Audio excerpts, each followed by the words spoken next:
নমস্কাৰ বন্ধুসকল, মোৰ চেনেললৈ সকলোকে স্বাগতম।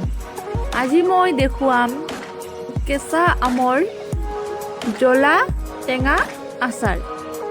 এয়া অতি সহজেই বনাব পাৰি। মই প্ৰথমে আমখিনি ভালদৰে ধুই কাটি লৈ এখন সুতিৰ কাপোৰে মই ভালদৰে মুচি লৈছোঁ, যাতে ইয়াত পানী নাথাকে। এতিয়া মই এইখিনি এখন থালত ঢালি লৈছোঁ। ইয়াত মই দিছোঁ নিমখ,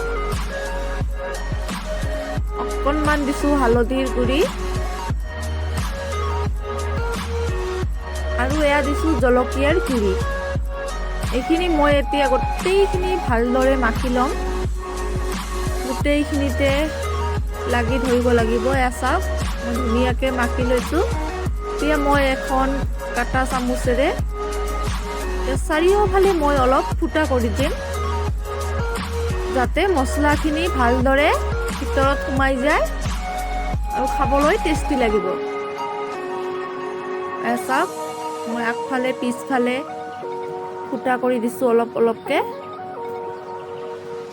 তেতিয়াহ'লে মছলাখিনি ভালদৰে ভিতৰত সোমাব।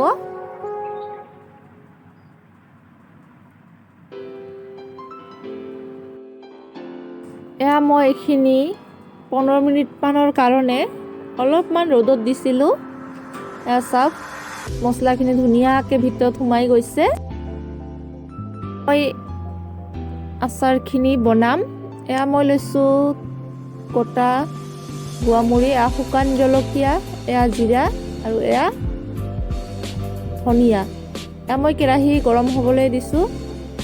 এতিয়া মই গোটেই মছলাখিনি ইয়াত ভাজি ল'ম ভালদৰে।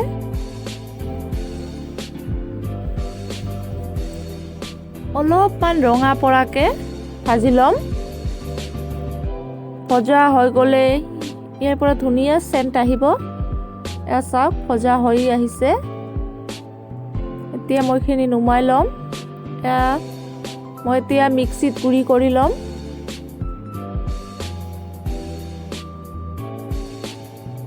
এয়া চাওক, মই গুড়ি কৰা হৈ গৈছে।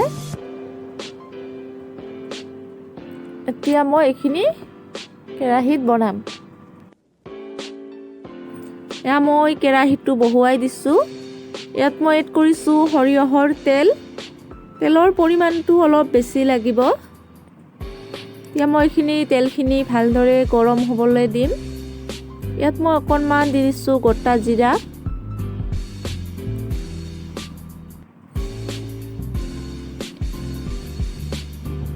এতিয়া মই ইয়াত মাখি ৰখা আমখিনি দি দিছোঁ।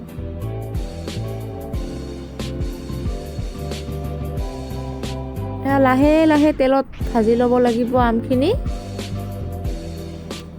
যাতে ভাঙি নাযায়। ইফালে মন ৰাখিব লাগিব।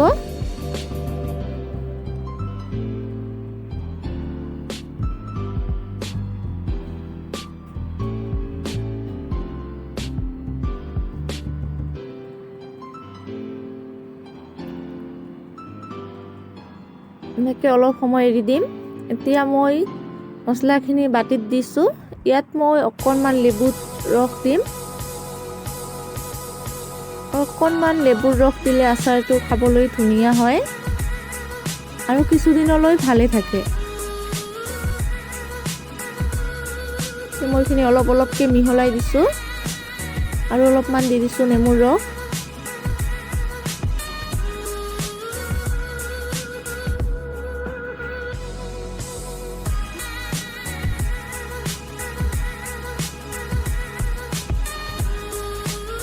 এতিয়া মই আচাৰৰ ওপৰেদি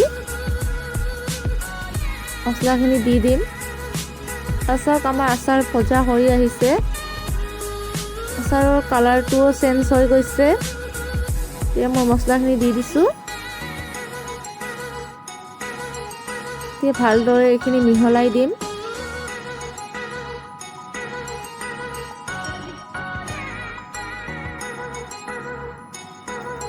আপোনালোকে এনেদৰে আমৰ মিঠা আচাৰো বনাই খাব পাৰে। ইয়াত মছলা দিয়াৰ পিছত চেনি দি দিলে আচাৰখিনি মিঠা লাগিব খাবলৈ। এয়া চাওক আচাৰখিনি ধুনীয়াকৈ সিদ্ধ হৈ আহিছে।